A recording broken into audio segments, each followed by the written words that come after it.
Hi Bobcats, it's Mrs. Burgess and I'm back with another origami project. All right, today it is still December and the holidays are coming, so I thought we could make another thing that you could give away as a gift. So this is a little organization dish and I thought that'd be you could put something in this and give the whole thing as a gift, or you could give somebody who maybe really likes organization. Look at this one I made with a ginormous piece of 12 inches by 12 inches green paper. So that was really fun. So you can make this little dish any size you want. But of course that would have to be something that you had at home. So if you know somebody who's really into organizing, I put these in my desk drawers and I keep all of my supplies separated. Remember last year we made our desk organizers? If you were here at school last year, that was a fun thing. It would have been nice to have known how to make these back then. But so we're gonna learn how today. Okay. So this is the little dish we're gonna make today. And if you have origami paper at home, you can go ahead and start with that. And you can fast forward until you see me with 2 pieces of white paper. So you can skip ahead if you already have origami paper. But for the rest of us who just have white computer paper, we're gonna start here, okay? So I'm gonna make 2 pieces of origami paper with you right now. We're gonna start off by just folding this in half. And we're gonna try and line up our edges as carefully as we can, just like last time. And we're gonna smooth that with our fingernails. And then I'm just gonna cut along this edge. This crease, I should say. So when we fold the paper, we make creases, and we're gonna make lots of creases today. And I'll call them creases and I'll call them fold lines. I'll call them both. So we're getting closer. Now we have 2 rectangles. So I'm gonna take my rectangle and I'm gonna turn it the tall way. I'm gonna make it tall. And then I'm gonna take this corner over here and I'm gonna line it up with this edge. And we're just gonna wiggle it and move it around to get it to line up. And I want this corner up here to be as crisp as we can make it, as pointy as we can make it. Okay, come down and do that. And then I'm gonna cut off this extra. So cut this off. And there is our first piece of origami paper. So we're gonna do that again with this piece. We're gonna take this corner up here and we're gonna bring it down to the edge. And we're gonna fold it so that we have a nice triangle there. Cut off the excess. And we now have 2 pieces of origami paper, so we can make 2 separate boxes. Now, I'm gonna do something fun. You can do this or not, it's up to you. But if I scribble this side green, it's gonna be a lot easier for you to see my folds. So I'm just gonna take a marker and scribble this. But it could be really fun to draw a picture or do a pattern, maybe draw a bunch of flowers, or little spirals, maybe a bunch of zigzags, I don't know. Or you can just scribble it like I am. And that'll give our box some personality, I think. But more than anything, I'm doing this so that when I am folding the paper, you can see the back from the front a little bit better. I'm gonna move that one out of the way. Okay, so here we go. I'm gonna leave my pattern side up. So the white side is gonna be on the table, and the pattern side is gonna be looking at me. Now I'm just gonna fold this in half. Just like that. I'm gonna take the square, I'm gonna fold it up to make a rectangle. There we go. I'm gonna open it, and then I'm gonna turn that crease so that it points at my belly button. It's hard to see with my scribbles now, but I'm gonna fold it in half again. Turn my square into another rectangle. Okay, now I'm gonna open it. And so there is my crease or my fold line, and I think that's hard to see. You do not need to do this. I'm just gonna do this so that you can see the line that I'm referring to. So this line is in the middle of the paper. I'm gonna take the bottom edge of my paper and I'm gonna fold it up to meet that midline. So fold, fold, fold. And if you're not lining things up quite right, don't worry too much, just do your best. I'm sorry I forgot to mention, now I'm gonna fold the top of the paper to the midline. So we're gonna hide all of that green. And remember last time I showed you that I had made one that was a little messy? I did it again. This is my messy, messy box. I folded it. I didn't fold it perfectly at all. And guess what? It still turned out. So don't get too worried if your folds aren't exactly the way you want them. No big deal. Okay, so we have a rectangle. We're gonna turn it into an even skinnier rectangle by taking the bottom edge of the paper and folding it into that midline again. So you see what I'm doing there? I'm not going all the way up. I'm just folding into the middle. Here, I'll even open that up so you can really see what I'm doing. Fold that into the middle. Make them tight by pushing them down. And I'm gonna do the same thing on the top. So this was already folded. I'm gonna take the top, I'm gonna fold it into the midline. So take that, fold it down. If I'm going too fast, you can always pause the video. You can rewind the video, no big deal. So now I think this looks kind of like a mouth. Nom, nom, nom. Okay, so now we're gonna undo everything we've done.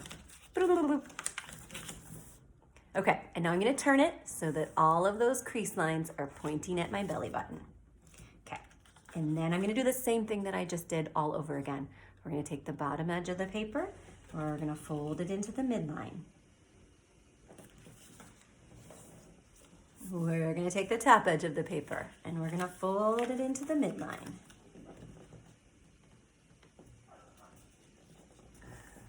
And we're gonna take the bottom edge of the paper and fold it even more skinny into the midline. Fold and push. Take the top into the midline.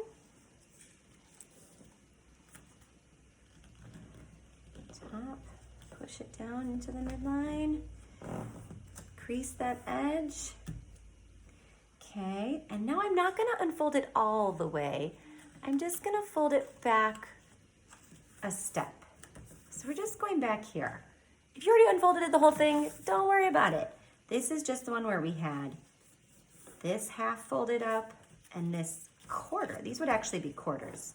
So you're taking the bottom quarter and folding it up into the middle, top quarter, folding it down to the middle, okay? So like 2 doors. There we go. Okay. Now we're gonna turn it like this so that this line is pointing at my belly button again. And again, I'm gonna draw on my paper so that you can really see what I'm doing. You don't have to do this. Although if you want to, you won't be able to see it in the end. So if you think that this would help you, because some of these are hard to see, then you go right ahead and do that. I want you to see, I didn't draw a box around this big part. I only drew the box around that top corner. So I hope you can see that. Because now what we're gonna do is we're gonna take this corner and we're gonna fold it just this itty bitty bit down to this corner. So I'm gonna take that, I'm gonna fold it in. Just like you might do to a book page. And then your librarian says, don't do that to the book. Well, we get to do that to our paper today. Okay, so there's my first one. I'm gonna do it to all 4 corners. Now I'm not taking the whole thing and folding it over. That's too much, too much. It is just the tiniest little bit. And you use your guidelines. There were already fold marks there. So we're using our guidelines to help us know how far to fold it in. Okay, and I know sometimes my fingers get in the way, so I'm doing my best. Fold it in. Our last one. Okay, so I've got that. Now we're gonna hide the triangles. Okay, so I'm gonna take this flap that we have left and I'm just gonna cover those triangles up. So I'm gonna fold it over and I'm gonna take these 2 triangles and I'm gonna cover them up with this flap, fold it over, and you will never believe this, we are almost done. So I'm gonna take my pointer fingers and I'm going to push them inside these little edges like that. And I'm gonna pull them out. And then I'm gonna help, oh dear, I've had a problem. Okay, so I'm gonna go back and fix that. And let's see. There we go. Now it stayed tight. Okay, so we have to help it out a little bit. I'm gonna come over to this edge that's closest to me, and I'm gonna help that crease. And then I'm gonna come up to the top, to this edge, and I'm gonna help that crease out. And then I'm gonna come to each corner, and I'm gonna give them a little pinch. To the corner, give it a little pinch, pinch, pinch, and then that box is gonna stay together really nicely. So check it out. Okay, so like always, we're gonna do it again with our second piece of paper. This time I'm gonna color this one purple. And while I'm making the second one, I do wanna talk a little bit about the history of origami. Oh, this marker's not very good, is it? Oh well, it's okay. Good enough that you get the idea. Oh, don't you hate it when markers run out? No fun. Okay, so origami is the art of paper folding. And and kami are Japanese words. Ori means folding and kami means paper. Okay, so if you remember, we're gonna fold this one up, turning our square into a rectangle. I'm gonna turn our square into a rectangle the other way. So ori is folding and kami means paper. When we're exploring something new, that's new to us at least, like origami might be, it's important to know and care about its history and the people and the place who created it and who gave us that new thing, like origami. Actually though, origami is not new at all. It has been around for over 1,800 years, you guys. That is a long time. Okay, but let's get back to this. I'm gonna draw those lines for you again. There's my mid line, the mid crease, and I'm gonna take the bottom, I'm gonna fold it up to the mid crease. I take the top, I'm gonna fold it down to the mid crease. Take the bottom again, fold it up to the mid crease. Take the top, fold it down to the mid crease. I know I'm going fast. Don't remember, you can always pause. Okay, and then we're gonna undo this whole thing. I'm gonna do all of that again while also telling you a little bit more about origami. So it's the art of paper folding. It's been around for over 1,800 years, and people in Japan use it to express themselves artistically. They use it to relax. It's something they can do. It is very enjoyable and relaxing.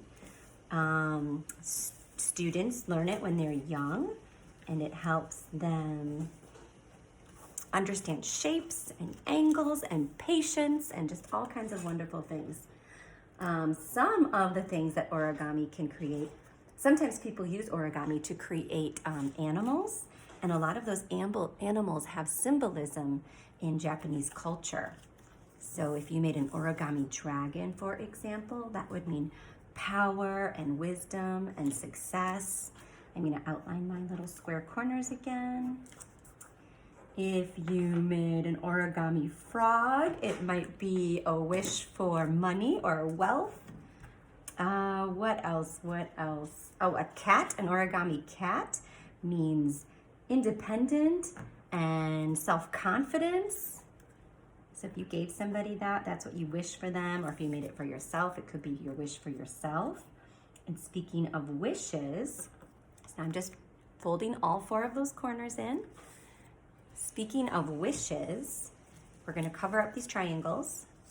The crane is a symbol of long life. So if you made a crane for somebody, you would be wishing them a long and happy life. And if in Japanese culture, they believe that if you make 1,000 cranes, your fondest wish will come true. That is a lot of origami cranes. If you spend that much time on a project, I do hope your wishes come true. That would be a big goal. Okay, so I'm folding these sides in. I'm creasing my corners. And now we have 2 cute origami boxes. So I think that's a fun gift.